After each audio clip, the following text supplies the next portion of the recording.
اور جن لوگوں نے اپنے دین کو کھیل اور تماشا بنا رکھا ہے اور دنیا کی زندگی نے ان کو دھوکے میں ڈال رکھا ہے، ان سے کچھ کام نہ رکھو۔ ہاں، اس قرآن کے ذریعے سے نصیحت کرتے رہو تاکہ قیامت کے دن کوئی اپنے اعمال کی سزا میں ہلاکت میں نہ ڈالا جائے۔ اس روز اللہ کے سوا نہ تو کوئی اس کا دوست ہوگا اور نہ سفارش کرنے والا، اور اگر وہ ہر چیز جو روئے زمین پر ہے بطور معاوضہ دینا چاہے تو وہ اس سے قبول نہ ہو۔ یہی لوگ ہیں کہ اپنے اعمال کے وبال میں ہلاکت میں ڈالے گئے، سو ان کے لیے پینے کو کھولتا ہوا پانی اور دکھ دینے والا عذاب ہے، اس لیے کہ کفر کرتے تھے۔ کہو، کیا ہم اللہ کے سوا ایسی چیز کو پکاریں جو نہ ہمارا بھلا کر سکے نہ برا؟ اور جب ہم کو اللہ نے سیدھا رستہ دکھا دیا تو کیا ہم الٹے پاؤں پھر جائیں؟ پھر تو ہماری ایسی مثال ہو جیسے کسی کو جنات نے جنگل میں بھلا دیا ہو اور وہ حیران ہو رہا ہو، اور اس کے کچھ رفیق ہوں جو اس کو رستے کی طرف بلائیں کہ ہمارے پاس چلا۔ کہہ دو کہ رستہ تو وہی ہے جو اللہ نے بتایا ہے، اور ہمیں تو یہ حکم ملا ہے کہ ہم اللہ رب العالمین کے فرما بردار بنیں، اور یہ بھی کہ نماز پڑھتے رہو اور اس سے ڈرتے رہو، اور وہی تو ہے جس کے پاس تم جمع کیے جاؤ گے، اور وہی تو ہے جس نے آسمان اور زمین کو تدبیر سے پیدا کیا ہے، اور جس دن وہ فرمائے گا کہ ہو جا تو حشر برپا ہو جائے گا، اس کا ارشاد برحق ہے، اور جس دن سور پھونکا جائے گا اس دن اسی کی بادشاہت ہوگی، وہی پوشیدہ اور ظاہر سب کا جاننے والا ہے، اور وہی دانا ہے، خبردار ہے۔ اور وہ وقت بھی یاد کرنے کے لائق ہے جب ابراہیم نے اپنے باپ آزر سے کہا تھا، تم کیا بتوں کو معبود بناتے ہو؟ میں دیکھتا ہوں کہ تم اور تمہاری قوم کھلی گمراہی میں ہو۔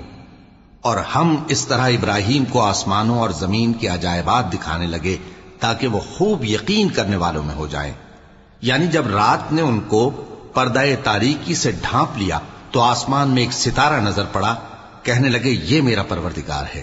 جب وہ غائب ہو گیا تو کہنے لگے کہ مجھے غائب ہو جانے والے تو پسند نہیں۔ پھر جب چاند کو دیکھا کہ چمک رہا ہے تو کہنے لگے یہ میرا پروردگار ہے۔ لیکن جب وہ بھی چھپ گیا تو بول اٹھے کہ اگر میرا پروردگار مجھے سیدھا رستہ نہیں دکھائے گا تو میں ان لوگوں میں ہو جاؤں گا جو بھٹک رہے ہیں۔ پھر جب سورج کو دیکھا کہ جگمگا رہا ہے تو کہنے لگے میرا پروردگار یہ ہے، یہ سب سے بڑا ہے۔ مگر جب وہ بھی غروب ہو گیا تو کہنے لگے لوگوں، جن چیزوں کو تم اللہ کا شریک بناتے ہو میں ان سے بیزار ہوں۔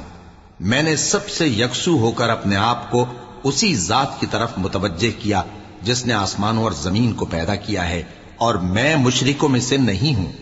اور ان کی قوم ان سے بحث کرنے لگی تو انہوں نے کہا کہ تم مجھ سے اللہ کے بارے میں کیا بحث کرتے ہو؟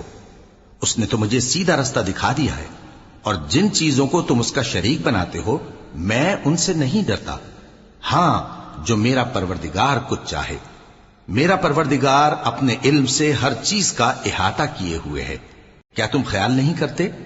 بھلا میں ان چیزوں سے جن کو تم اللہ کا شریک بناتے ہو کیوں کر ڈروں، جبکہ تم اس بات سے نہیں ڈرتے کہ اللہ کے ساتھ شریک بناتے ہو جس کی اس نے کوئی سند نازل نہیں کی۔ اب دونوں فریق میں سے کون سا فریق امن و بے خوفی کا زیادہ حقدار ہے؟ اگر سمجھ رکھتے ہو تو بتاؤ۔ جو لوگ ایمان لائے اور انہوں نے اپنے ایمان کو شرک کے ظلم سے ملوث نہیں کیا، ان کے لیے امن و بے خوفی ہے، اور وہی ہدایت پانے والے ہیں۔ اور یہ ہماری دلیل تھی جو ہم نے ابراہیم کو ان کی قوم کے مقابلے میں عطا کی تھی۔ ہم جس کے چاہتے ہیں درجے بلند کر دیتے ہیں، بے شک تمہارا پروردگار دانا ہے، خبردار ہے۔ اور ہم نے ان کو اسحاق اور یعقوب بخشے اور سب کو ہدایت دی، اور پہلے نوح کو بھی ہدایت دی تھی، اور ان کی اولاد میں سے داؤد اور سلیمان اور ایوب اور یوسف اور موسیٰ اور ہارون کو بھی۔ اور ہم نیک لوگوں کو ایسا ہی بدلہ دیا کرتے ہیں۔ اور زکریا اور یحییٰ اور عیسیٰ اور الیاس کو بھی، یہ سب نیکوکار تھے۔ اور اسماعیل اور الیسع اور یونس اور لوط کو بھی، اور ان سب کو دنیا جہاں کے لوگوں پر فضیلت بخشی تھی، اور بعض کو ان کے باپ دادوں اور اولاد اور بھائیوں میں سے بھی، اور ان کو برگزیدہ بھی کیا تھا اور سیدھا رستہ بھی دکھایا تھا۔ یہ اللہ کی ہدایت ہے، اس پر اپنے بندوں میں سے جسے چاہے چلائے۔ اور اگر وہ لوگ شرک کرتے تو جو اعمال وہ کرتے تھے سب ضائع ہو جاتے۔ یہ وہ لوگ تھے جن کو ہم نے کتاب اور حکم شریعت اور نبوت عطا فرمائی